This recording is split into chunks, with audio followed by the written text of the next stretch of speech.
So you've probably heard the phrase, you are the face of your brand. You are your brand.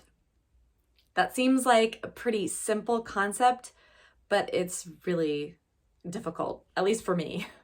When I was first confronted with this idea of being a brand, as I became an entrepreneur and knew that I would have to really represent my brand in the greater market, I had two reactions. I was terrified and I wanted to avoid that.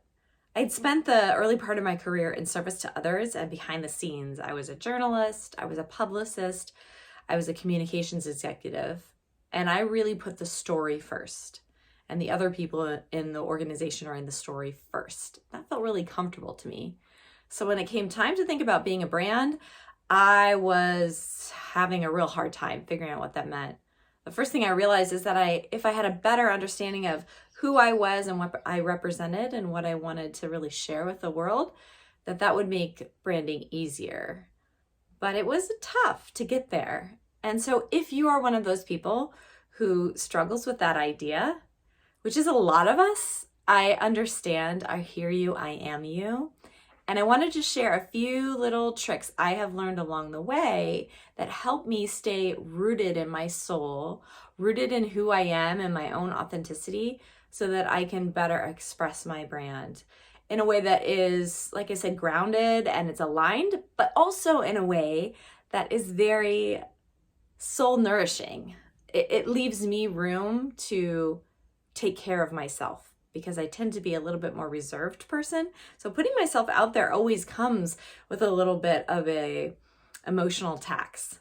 So in order to do that consistently, I've learned these ways of helping myself, supporting myself in that. So I want to give you 3. So the first one is to develop a mantra that has a lot of power or meaning for you. A mantra is just a short phrase that you can say to yourself in your mind or even out loud that help you get past a difficult moment. So a few years back, probably 5 or 6 years ago, I got on stage in front of a group of hundreds of people and I completely freaked out. Like my heart rate spiked. I was stumbling over my words and I was super nervous all of a sudden. And it was in that moment that I realized I needed to have some kind of a grounder. I happened to find somebody in the audience who was a very kind person that I knew had my best intentions at heart. And the phrase believe in love just kind of came to me and it just relaxed my body when I said it. It's a phrase that gives me the confidence to know that there is a receptive person out there, a receptive audience, and it allows me to just stay in my body and stay present and share what I want to share. So that's one. A mantra. The second one is I think of one person. So this can be a favorite person of yours, or it can be the more general idea that if what you're going to share will change the life of one person or the thoughts or the feelings of one person, then it's totally worth it. And so you can either bring that thought to mind or bring that person to mind who has told you in the past that you've done that for them. And that really helps kind of push you forward past that idea that, hey, nobody wants to hear what I have to say. Who am I? Those are all normal thoughts. But that one person idea can help get you beyond those stoppers. The last one are my favorite probably, and that's to develop a set of little practices or talismans that help you get grounded. So I'm a tea drinker. I love tea. I've got some right here.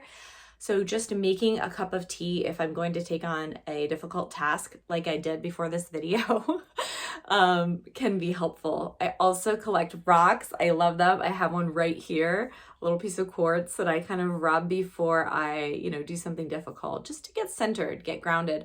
I've also got a diffuser over here. It is scenting the air with some lavender, and that's really helpful too. Those things help me feel comforted, help me feel confident, and again, help me connect to the moment so that I can present in a way that feels authentic to me. So I hope those 3 tips might be helpful to you. This month in our Being Marketers community, we're going to be thinking and talking and sharing about being the face of your brand without losing your soul. We're going to be discussing what are the challenges that we've run into and helping one another find the ways that make us feel really confident and authentic in how we present our brand, express our brand to the world. So I hope you join us. And until then, good luck.